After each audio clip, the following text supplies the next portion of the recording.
திமுக இருக்குதுன்னு யார் சொன்னா? விஜய் சொல்கிறாரு, மக்கள் சொல்லல. 5000 நேற்று கூட கொடுத்தாரு. யாருன்னா வந்து வேணான்னு சொல்லிட்டு வெறுத்தாங்களா? இல்லை எதுலையாவது யாருன்னா ஒருத்தர் ஒரு இடத்துல எனக்கு வேணாம், டிஎம்கே வேணான்னு சொல்லி இது பண்ணாங்களா? விஜய் வந்து புதுசாக கட்சி ஆரம்பிச்சுக்கிறாரு. இப்போ எடப்பாடியை வந்து அவர் சொல்லி இது பண்ணி அவர் வந்து மேலே வர முடியாது.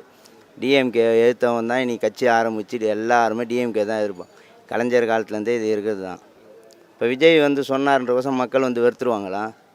அடுத்து வர்றதே டிஎம்கே தான் ஜெயிக்கும். இதுதான் மக்களோட ஆசையும் கூட. இல்லை வெறுக்கிறதுக்கான காரணம் என்ன? இப்போ மகளிருக்கோசம் வந்து இலவசமாக பஸ்ஸில் போகிறாங்க.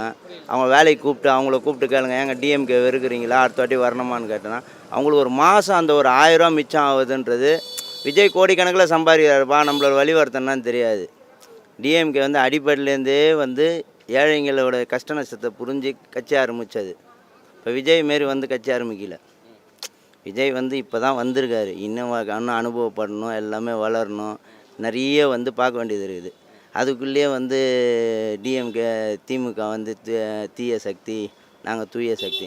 இன்னொரு அவங்க ஊரில் ஒரு அமைச்சர்லாம் வரணும், அவங்களாம் எதுவும் பண்ணாமல் இருந்து அவங்க ஆட்சி அமைச்சு ஒரு 5 வருஷம் நேர்மையாக இருந்தாங்கன்னா அவங்க இதை சொல்லலாம்.